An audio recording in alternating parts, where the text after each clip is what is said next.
Hay un sonido que los habitantes de los valles temen más que al trueno o al aullido del lobo. El roce de unas alas pesadas, aceitosas y carentes de plumas naturales, contra las tejas de las casas durante las noches de lluvia. Dicen que no son pájaros, porque los pájaros duermen cuando el agua cae con fuerza, buscando refugio en la calidez de los nidos. Estas criaturas, en cambio, parecen cobrar vida con la humedad, como si el agua activara una maquinaria antigua y hambrienta en sus cuerpos. Clara lo sabía, o al menos lo había escuchado en los susurros de su abuela, pero a sus 20 años y con su primer hijo en brazos, prefería creer que esas eran historias para asustar a los niños, cuentos viejos que se desvanecían con la luz del sol y el aroma del café matutino. Clara vivía en las afueras, en una casa pequeña rodeada de árboles frutales que, durante la noche, proyectaban sombras alargadas sobre las paredes de madera, sombras que parecían dedos largos y nudosos queriendo encontrar una rendija por donde entrar.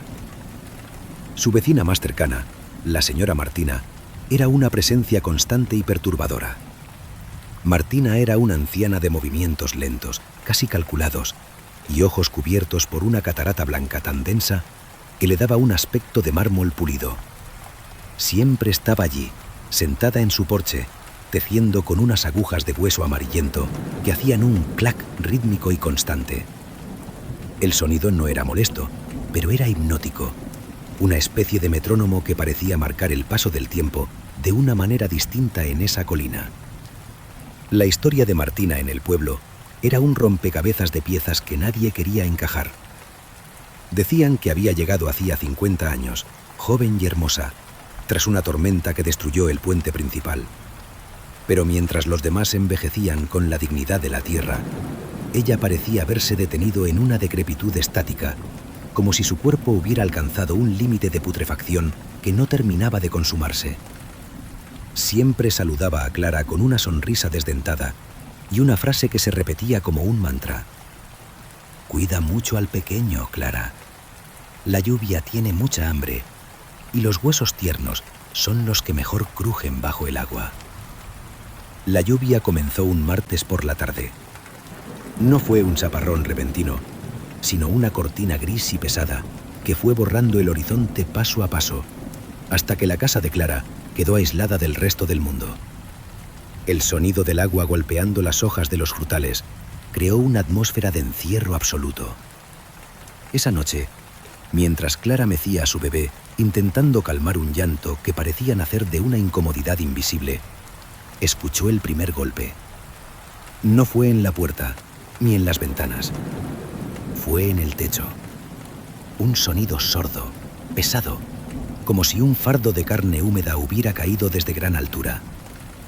Luego, el silencio solo fue interrumpido por el goteo constante y un silbido fino, un siseo que parecía filtrarse por la chimenea apagada, arrastrando un olor a azufre y a nido abandonado. Al día siguiente, el bebé no lloró. Amaneció con una palidez que rozaba lo translúcido. Sus pequeñas manos estaban frías y sus ojos, generalmente vivaces, estaban fijos en el techo, siguiendo algo que Clara no podía ver. Al cambiarlo, el corazón de la madre dio un vuelco. En la base del cuello, justo sobre la arteria, había una mancha roja pequeña, un punto casi invisible como la picadura de un insecto, pero rodeado de un hematoma amarillento que parecía ramificarse como las venas de una hoja seca.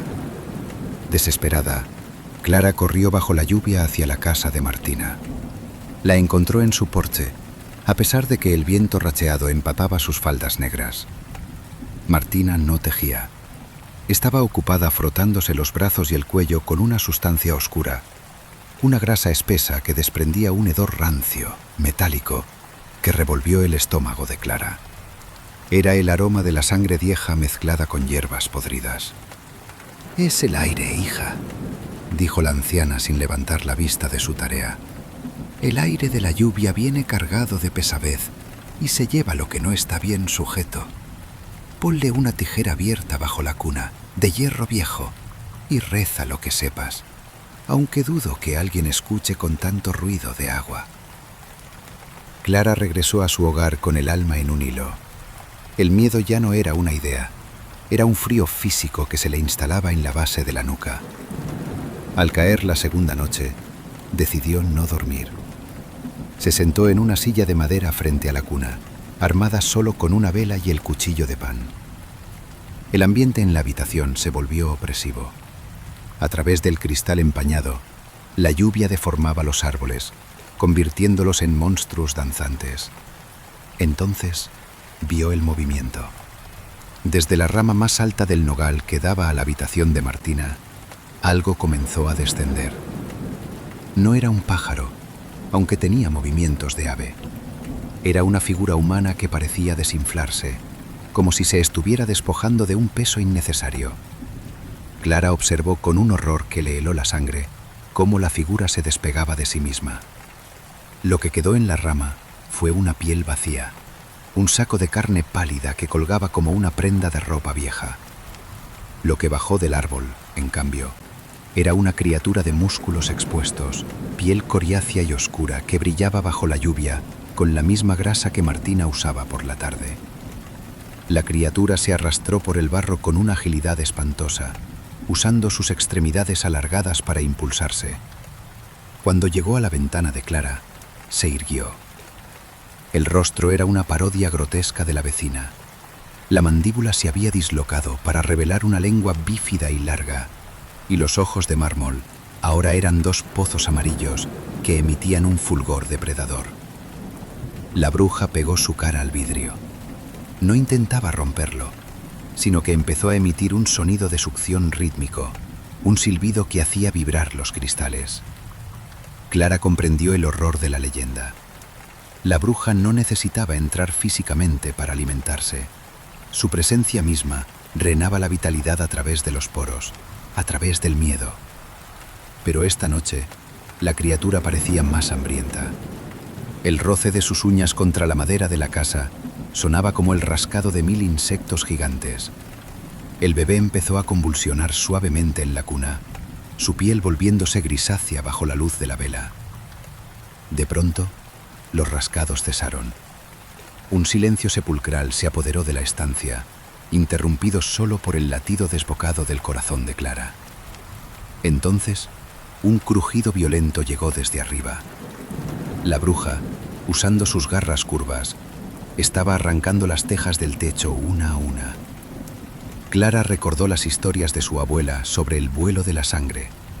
Estas brujas, al quitarse la piel, se volvían ligeras como el aire, pero fuertes como el acero templado en el pecado. Desesperada, Clara recordó que el mal de esta naturaleza se rige por leyes antiguas. Corrió a la cocina y tomó un saco de sal gruesa. Con manos que apenas podían sostener el peso, trazó un círculo perfecto alrededor de la cuna. Justo cuando cerraba el trazo, el cielo raso de madera cedió. La criatura cayó al suelo de la habitación con un estruendo húmedo. Ya no parecía humana en absoluto. De su columna vertebral brotaban muñones de plumas negras y pegajosas, y sus manos eran ahora garras capaces de desgarrar el hierro. La bruja se lanzó hacia la cuna con un chillido que rompió los cristales de las fotos familiares, pero al tocar el borde del círculo de sal, su cuerpo reaccionó como si hubiera caído sobre brasas ardientes. La sal crujió y la piel de la criatura empezó a burbujear, desprendiendo un humo negro con olor a carne quemada. Clara, poseída por un frenesí de protección, no se escondió.